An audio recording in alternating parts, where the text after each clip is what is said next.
Welcome to Alan Skorsky Reports. I'm Alan Skorsky. We're just a few months away from one of the most consequential mayoral elections in New York City history. The Democratic nominee is an inexperienced 33-year-old, America-hating, cop-bashing Islamo-Marxist who promises to offer free rent-controlled apartments across New York City, offer free child health care, free busing, government-run grocery stores, and to arrest the Prime Minister of Israel if he comes to New York. New York City is the financial capital, real estate capital, entertainment capital, sports capital, and tourist capital of America. And all are at risk if Zohran Mamdani wins. Today's guest is Curtis Sliwa, the well-known leader of the Guardian Angels, and is as New York as Frank Sinatra and Mickey Mantle. Curtis Sliwa is a New York City mayoral candidate running to defeat Mamdani and save New York City and beyond. Curtis will be running on the Republican and Independent line. Curtis, thank you so much for joining me today. Oh, my pleasure. Okay, so in my opening monologue, I mentioned Mamdani's promises, but tell us why those goodies, why they're so dangerous for the well-being of New York City, and why a Sliwa victory is so vital for the city's recovery from the last two administrations. Oh, we already had a sample of what a Zohran Mamdani would be, and that's Bill de Blasio, 8 years of total paralysis and descent into the abyss. New York City was destroyed.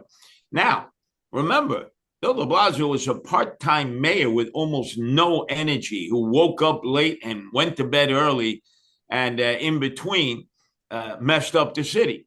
Zohran Mamdani has an energy supply like the Energizer Bunny. He's here, there, he's everywhere.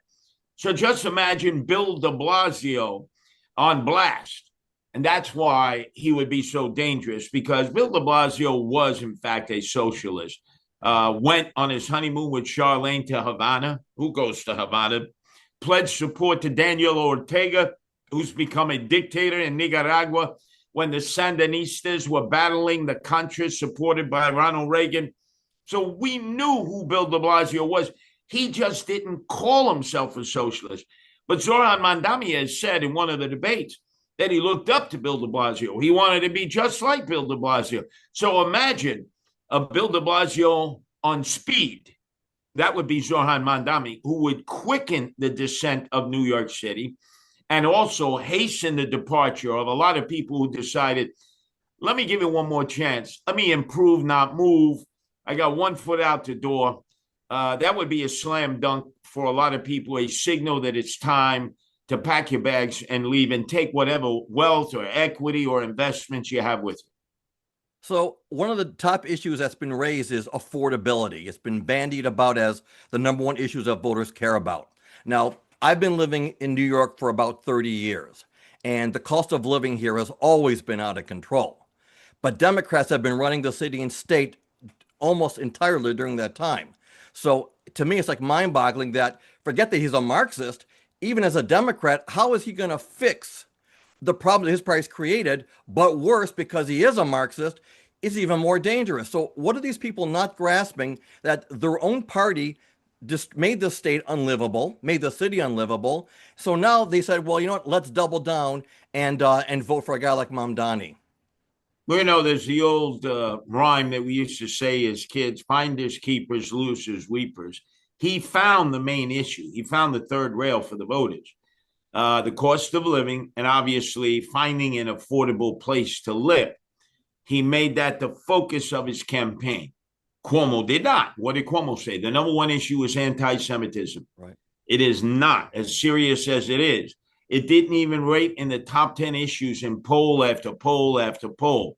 Eric Adams, if he had been a halfway decent mayor, you wouldn't have known who Zohran Mamdani was, because it would have been round two. It would have been the replay of the election of 2021, where I was a Republican candidate and Eric Adams would have been the incumbent Democrat. In fact, Cuomo would never have left the Hamptons to try to basically recover his image, sort of like the political zombie that he is.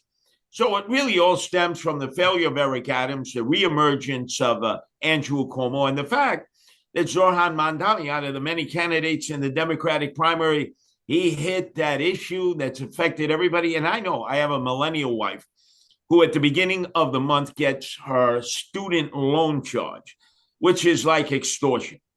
So throughout the rest of the month, she barely has enough money if she had to pay rent on her own, pay for other expenses, can't afford to own a home, can't afford to get a car.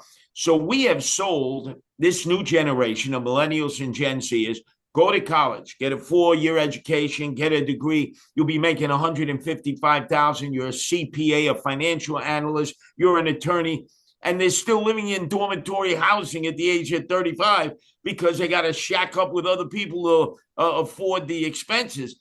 That's why they're so bitter and so angry. And he, with laser-like efficiency, zoned right in and promised to freeze the rent stabilization. He can do that. So one promise he made that he can do, and then everything else is free, even though we're going to have major draconian cuts because the Trump administration is cutting the amount of money that they're sending to New York City.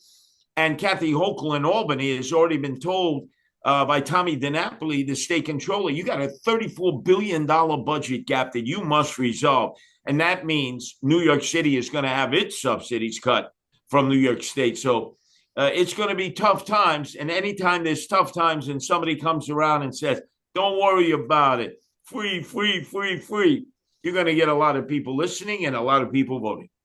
So, Chris, then you as mayor, because I've seen you on other interviews also, what is your solution? How does Curtis Mayor Sliwa address that issue? Well, first and foremost, there are so many fees and fines, hidden fees and fines. We got this congestion pricing, which is a disaster. $9 a clip if you come in south of 60th Street. I've seen so many small stores, retail stores close. And when I talk to the merchants who've been there for years, I said, Harry, you've been here for years. What happened? Oh, I got no more foot traffic. Can't pay the lease at the end of the month. Right. It's another empty space, but it's another hidden tax. And then you have the speed cameras, another hidden tax. No matter where you go, from the cradle to the grave, New York City taxes you more than any other place in the nation. And then you say, well, what about an affordable place to live? We got about 100 apartments that could readily be available on the marketplace pretty quickly. And all of them have a different reason. The city of New York, NYCHA, mothballs 6,000 apartments that they control. How could you do that as a city that's claiming you don't have enough affordable housing? Then you have rent-stabilized units, some owned by small landlords, mid-sized, big landlords. They've decided to keep them off the market because if they have a deadbeat tenant, of which there are many nowadays, ever since the lockdown and pandemic, who refuse to pay, it takes you a month of Sundays in tenant-landlord court to get rid of them. So they'd rather keep them warehoused. And then you go into the outer boroughs. 2-family, 3-family, 4-family homeowners have decided if a tenant has died or moved to Florida like so many people, or finally they got rid of their squatter, they're just going to take the loss. They'd rather have a loss in terms of readily available income than to have a nightmare tenant. And I think we address those issues first. You get more of those apartments into the marketplace. So it's not going to lower the cost. You know, these ideas, oh, we're going to build all these apartments, the volume will lower the cost. No, it's not. The reality is New York City is going to be an expensive place to live. It's a question of where are you going to build this affordable housing? Who's going to pay for it? And it better not be just to line the pockets of those developers and realtors who are giving you checks for your campaign. That's certainly what Eric Adams is doing. Andrew Cuomo wants to do. Zoran Mamdani is different. He doesn't believe in private property. In fact, he's telling specifically white homeowners he'll raise the property tax, a special pro-white property tax for anybody who owns property in the outer boroughs of Manhattan.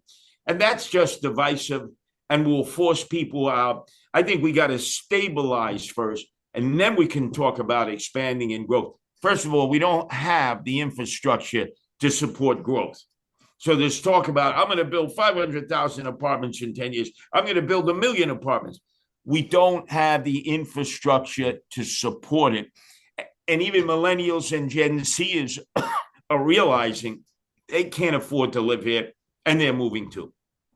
Okay, Curtis, we got a few minutes left. A few more questions for you. Another top issue, and something that you've been so recognized for, is the issue of safety. We see the headlines about rising crime, but no group has been more targeted, especially since October of 23, than the Jews. Our synagogues, day schools, and other institutions require added security. Curtis Sliwa and the Guardian Angels have done more to protect the Jewish neighborhoods than anyone else on the planet. Okay, we know that. Mamdani, on the other hand, started Students for Justice in Palestine while in college. He supports Mahmoud Khalil, the leading anti-Semitic antagonist at Columbia University, and he really can't bring himself to acknowledge that globalizing Intifada means open season on Jews. Add to this the physical confrontations between Hamas supporters and the NYPD. So I ask, again, how does New York City, with the finest police department and the largest population of Jews outside of Israel, how does New York City go ahead with someone like him? Well, first off, what we got to do is learn from County Executive Bruce Blakeman in Nassau County. He and the county legislature passed legislation. You cannot wear a mask unless you have a religious or medical reason. And you know what that stopped? Home invasions and robberies. Yeah, it limited the number of from the river to the sea. Palestine will be free and will push all the Jews to Boca Raton as quickly as they can leave Ben Gurion Airport. That's minimal in comparison. Look at all these youngsters who are riding around on e-bikes and mopeds and motorcycles, pulling stick-ups, wearing masks. Now, what's the medical reason? What's the religious reason? It'll stop crime. So first thing I do, executive order, no more masks unless you have a medical or religious reason like Bruce Blakeman did in Nassau County. And then wait for all the lawyers, for all the special interest groups who support the criminals or those that they consider to be having their civil liberties violated. And I'm going to tell the 1,000 lawyers in Corporation Council, no settling. We fight. We win some, we lose some. We're going to show the taxpayers that we're serious about this. We're not going to let these pro-Hamas demonstrators run wild. They took over Trump Tower. They take over Grand Central Terminal. They go wherever they want. They rampage wherever they want. No, you get a permit. The permit says you're within a restricted area. You leave the restricted area on a demonstration, you get locked up. It's that simple. It's what was done when Rudy Giuliani was mayor. It was done when Bloomberg had Ray Kelly as police commissioner. It was very effective. We didn't have the chaos that we have with de Blasio, Cuomo, and now Adams. Secondarily, stop depending on Gentiles to provide you with security. If you haven't figured out by now, your Mashiach for safety is not going to be Cuomo, is not going to be Adams. Adams is running on a line that says end anti-Semitism. What'd you do for 3.5 years? Right. But they know they want to curry the Jewish vote and especially get the checks from Jewish donors because they'll tell you straight up, oh, those checks don't bounce. I am different. I am saying, Jews, history tells you you must defend yourself. Don't depend on the Gentiles. Don't depend on the NYPD. You got to have your patrols in your neighborhood, Shamrim, Shmira. You got to advance them. You got to have people out there who are going to risk their lives to protect their own people. You got to do what Israel does. That's why Israel, I've been there 3 times. Israelis are tough. From Golan Heights down to Eilat. The women were tough. The men were tough. Everybody knows that they must defend their homeland, their country, their holy land. Here in New York City, the Jews are always looking for somebody else to protect them, and they're always disappointed. So there's that.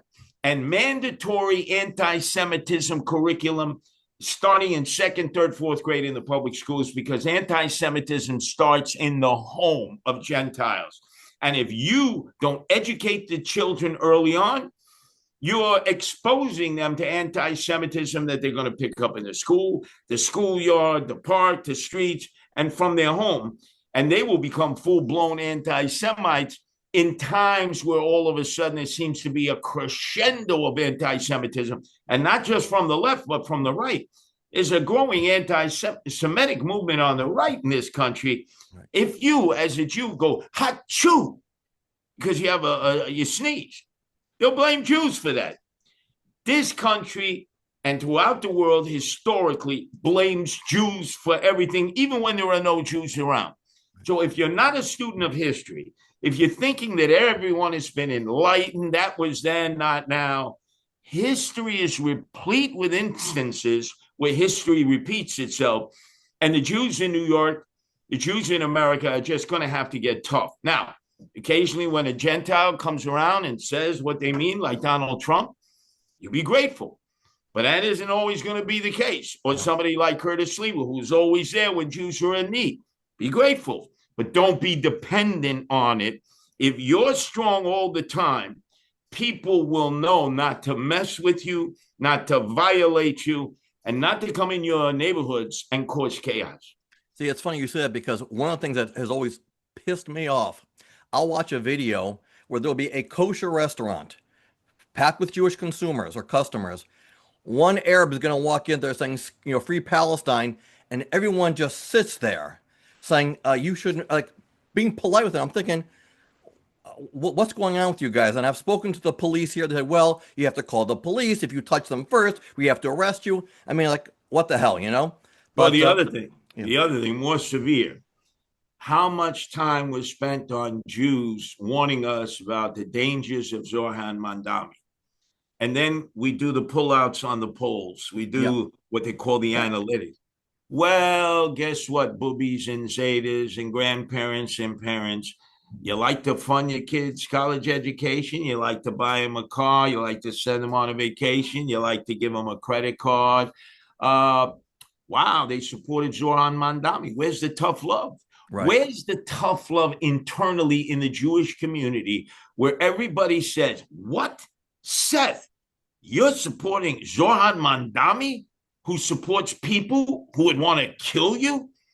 Are you out of your mind? What am I spending $42,000 a year, no frills, on your education with additions for you to all of a sudden embrace a terminology and ideology that would lead to destroy you? And I believe the Jews have done a very lousy job of educating their children, grandchildren, great-grandchildren, and then exhibiting tough love. You cut the purse strings.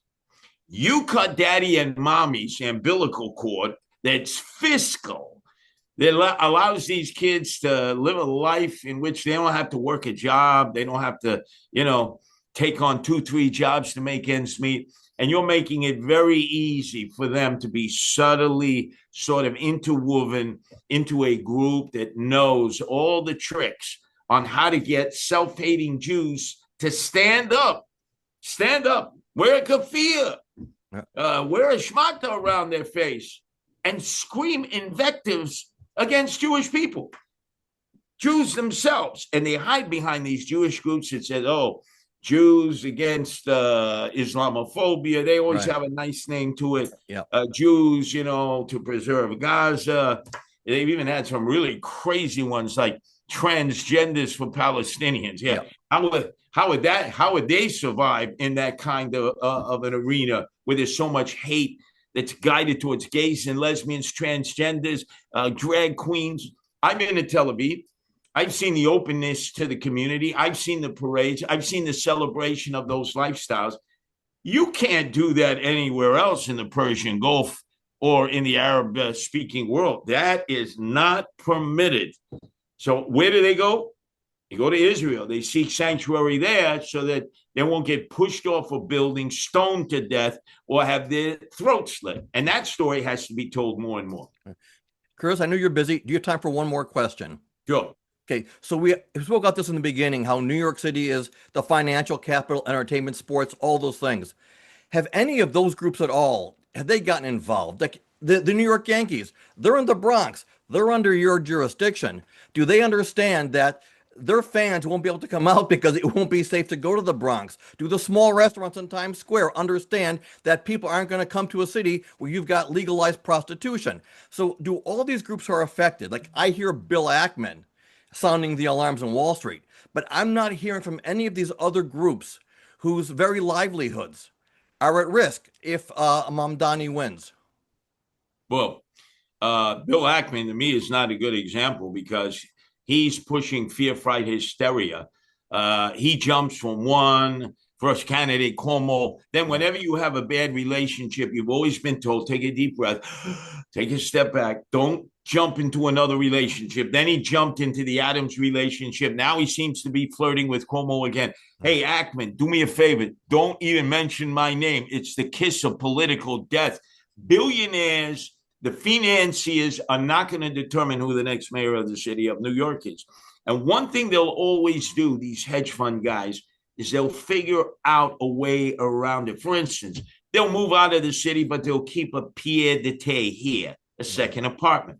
They'll have their main shingle for business down in Miami, which is very corporate friendly, but they'll also have a small office in New York City. So they'll work around it because they have the equity. I'm more concerned with the blue-collar working class who've invested everything in their homes. They've decided to improve and not to move. Sort of the Lubavitch mentality when Menachem Schneerson, who actually gave me $2 Rebbe when we protected the Lubavitchers who were under attack, the anniversary coming up of Lemrick Nelson stabbing to death Yankel Rosenberg, the rabbinical student from Australia who was there at 770 Eastern Parkway to study Torah and Talmud. And I remember because we were there 30 days and 30 nights, and Menachem Schneerson's appeal to all of his followers and to those who established Chabads all over the world was improve, don't move. Notice, they could have left Crown Heights. They chose to stay. It's one of my belief systems, improve, don't move. And that's what we have to do. Stand and fight for what you know is right. You cannot be bullied and you cannot be pushed around because, again, history is full of instances where the Jews were told, leave now, leave in peace. We won't lop your heads off. I'll give you a perfect example. We all learned about Christopher Columbus, 1492, sailing west to find the east. And while that was going on, Queen Isabella and King Ferdinand launched the Inquisition. So if you decided to convert as a Jew, you became a Mojrano. If you decided to flee the Polish princes in the country of my father's birth, he wasn't born there, he was born in Chicago, but my grandparents' birth, accepted the Jews to be the tax collectors to go into the Ukraine where the farmers were. The Ukrainian farmers objected. They went to the Polish princes and say, hey, we're paying too much taxes. And the Polish princes realized it could be an insurrection. They blamed it on the Jews. And then the Jews had to flee there. So historically, this has replicated itself time and time again. And this is where you draw the line, the Maginot Line. No more. We have as many Jews here as we have in the largest cities of Israel. So why are you not drawing the lines? Why are you not protecting yourself? Where are you going to flee to? There's nowhere else to go. You're going to go to Israel, do Aliyah? Okay, I get that. But where are you going to flee to? No. You got to stake your claim. You got to say, we're going to protect our people. And Jews are diverse. When I've been to Israel 3 times, the biggest battles weren't the Jews with their many enemies that they're surrounded by. It was the Shinui party, the secular versus Shas, the religious. Why do they get to do this? How come they're not doing this? And wherever I go, people were very politically astute, but they had their divisions. And I think this is the reality of what Jews must understand. They're always diverse.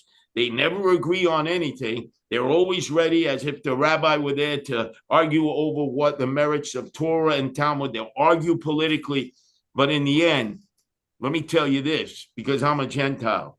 We don't differentiate between the Hasidim, the Orthodox, the conservatives, Reform, or the non-practicing Jews. Gentiles view all Jews the same, even though Jews themselves separate themselves, demean each other, and sometimes you're your own worst enemy when you do that. Curtis Sliwa, running for mayor of New York City, Republican and independent line, November 4th. Young man, I've been a fan of yours for 30 years or longer. God bless you. Continued success on the campaign trail, and hopefully we'll all come out and support you. Now remember that independent line is protect animals. Independent protect animals. No-kill shelters. Animal abusers will go to jail. It's very female-friendly, created by my wife, Nancy, who has dedicated her life to rescuing animals. And that will be my pathway to victory. Now, knock yourselves out, supporting Cuomo and Eric Adams. But they've already failed you. Right. So unless you're a masochist and you like failure, You keep doing the same thing over and over. But if you want to support somebody who's been there for you before and knows the evilness in some Gentiles where this anti-Semitic surge emerges, and you were like Curtis Sliwa, mayor, I'll be mayor of all the people, but I also will know significantly what may eventually end up becoming a major problem for Jews, no matter what their denomination is. Right. Curtis, again, thank you so much for your time. God bless and Godspeed. My pleasure.